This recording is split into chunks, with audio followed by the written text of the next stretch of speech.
est un projet, une initiative du Centre pour les énergies renouvelables et de l'efficacité énergétique de la CEDEAO, qui est financé par la Banque mondiale et le fonds propre, le fonds de technologie propre. Quel sera l'apport de ce projet pour les pays de la CEDEAO? ECRI est un centre, est une agence qui a été mise en place par les 15 États membres de la CEDEAO pour promouvoir le développement des énergies renouvelables et de l'efficacité énergétique de la CEDEAO. Donc, qui a développé une politique régionale de l'énergie renouvelable. Donc, ce projet régional d'électrification aux régions fait et rentre dans le cadre d'aider les États membres à atteindre les objectifs qui se sont signés dans le cadre de l'accès à l'électricité. Donc, ce projet va apporter un soutien dans les 19 pays qu'il couvre, dans les 15 pays membres de la CEDEAO, à développer un marché régional.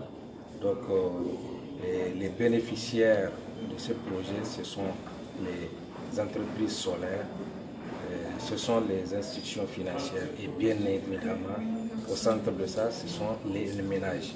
Les pays aussi vont bénéficier d'assistants techniques pour pouvoir renforcer leur capacité. C'est déjà un projet en cours. Quand est-ce qu'il a été lancé et sa durée? Le projet a une durée de 5 ans, commencé de 2017 à 2023. Et depuis octobre 2017, nous avons lancé la phase de préparation du projet ici à Dakar.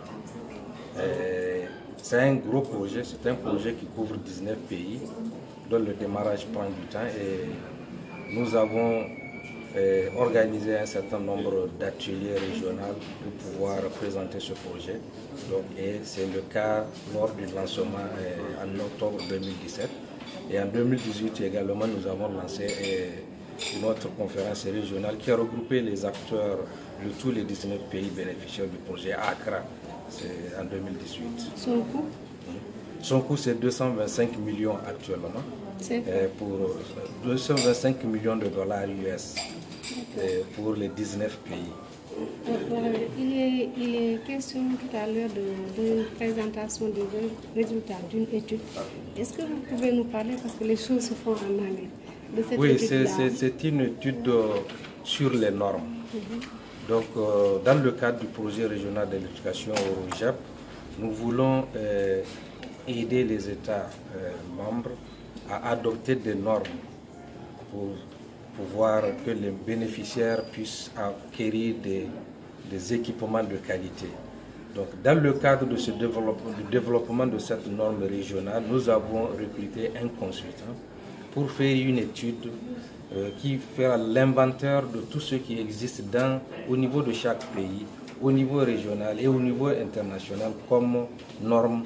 Et maintenant, suite à cette étude qui va nous donner le diagnostic de ces normes-là, nous allons développer, bien faire proposer une norme au niveau de ces 15 pays membres.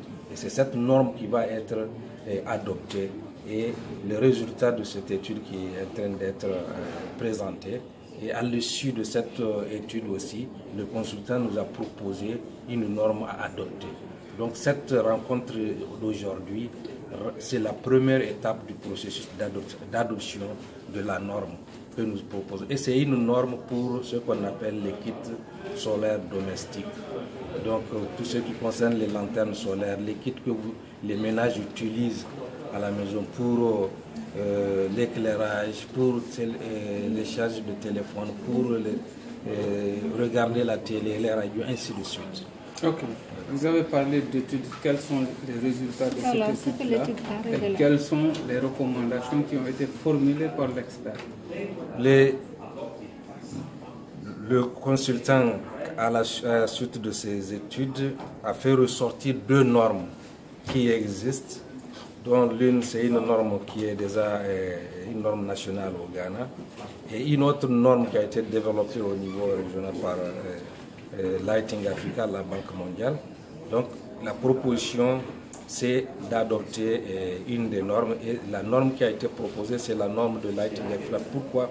Parce que cette norme est la norme qui, si je peux mettre en griffe, qui est vivante. C'est une norme vivante parce qu'elle comporte toutes les caractéristiques que nous cherchons. Voilà, donc les recommandations, c'est ce que, au lieu de développer une norme, vaut mieux adopter ce qui existe déjà.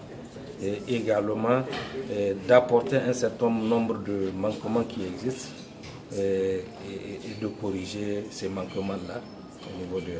Et également, une des recommandations, c'est que quand les normes sont adoptées au niveau régional, leur application au niveau des États n'est pas automatique.